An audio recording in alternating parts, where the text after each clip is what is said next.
आज की बड़ी खबर ईरान की राजधानी तेहरान से सामने आई है, जहां supreme leader ayatollah Ali Khamenei के मुख्यालय के पास कथित हमले की कोशिश और सुरक्षा बलों के साथ भीषण झड़प की खबरें सामने आई है। इस घटना ने पूरे पश्चिम एशिया में हलचल मचा दी है, क्योंकि दावा किया जा रहा है कि इस मुठभेड़ में 100 से अधिक लड़ाके मारे गए या हिरासत में लिए गए। हालांकि इन दावों की स्पष्ट पुष्टि अभी तक नहीं हो पाई है, लेकिन ईरान के अंदरूनी हालात और क्षेत्रीय तनाव को देखते हुए ये घटना बेहद संवेदनशील मानी जा रही है। रिपोर्ट्स के मुताबिक ये झड़प ईरान की ताकतवर सैन्य इकाई इस्लामिक रिवॉल्यूशनरी गार्ड कोर्प्स यानी कि IRGC और सरकार विरोधी संगठन मुजाहिदीन ए खलक के बीच हुई। ईरानी सरकारी मीडिया के अकॉर्डिंग अगर बताया जाए तो MEK के लड़ाके खामनेई के हेडक्वार्टर के पास किसी ऑपरेशन को अंजाम देने की कोशिश में थे, तभी सुरक्षा बलों ने उन्हें घेर लिया और मुठभेड़ शुरू हो गई। सरकारी पक्ष का कहना है कि ये घुसपैठ की एक नाकाम कोशिश थी, जिसे समय रहते विफल कर दिया गया। दूसरी ओर MEK का दावा है कि ये योजनाबद्ध कार्रवाई थी और झड़प कई घंटों तक चली, जिसमें उसके 100 से अधिक सदस्य मारे गए, जबकि 150 से अधिक लड़ाके सुरक्षित अपने ठिकानों पर लौटने में सफल रहे।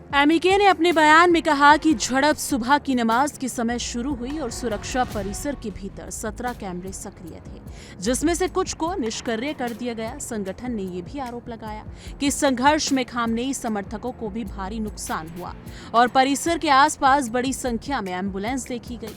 हालांकि ईरानी अधिकारियों ने विपक्षी संगठन के इन दावों पर सीधे तौर पर विस्तृत प्रतिक्रिया नहीं दी है। ये भी कहा जा रहा है कि कथित तौर पर मोताहारी कॉम्प्लेक्स में घुसपैठ की कोशिश की गई थी, जिसे सुरक्षा बलों ने नाकाम कर दिया। इस परस्पर विरोधी दावों के बीच सच्चाई क्या है, ये स्पष्ट रूप से सामने नहीं आ पाया है। अब सवाल उठता है कि मुजाहिदीन ए खलक आखिर है कौन?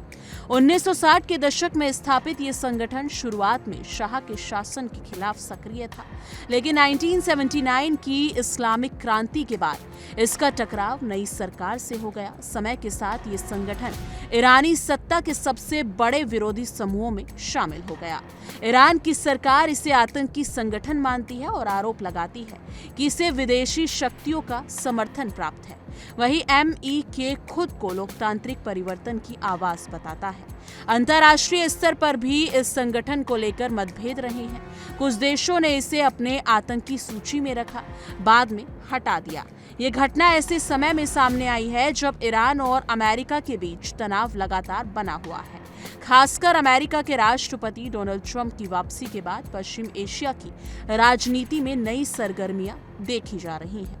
ईरानी मीडिया में ये भी संकेत दिए गए हैं कि विदेशी खुफिया एजेंसी की भूमिका से इनकार नहीं किया जा सकता। हालांकि इन दावों की पुष्टि नहीं हुई है।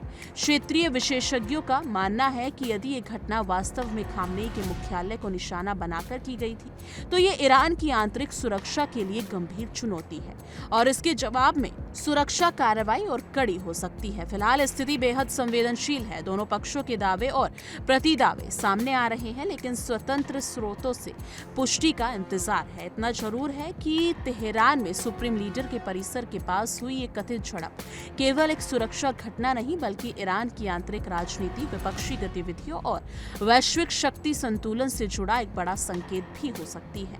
आने वाले दिनों में ये देखना महत्वपूर्ण होगा कि ईरान की सरकार इस घटना पर क्या आधिकारिक रुख अपनाती है और क्या इससे क्षेत्रीय तनाव और बढ़ता है। हम इस घटनाक्रम पर नजर बनाए हुए हैं और जैसे ही कोई आधिकारिक जानकारी सामने आएगी, आपको अपडेट करेंगे। देखिए इंडिया डेली 24/7 अब आपके स्मार्ट टीवी पर।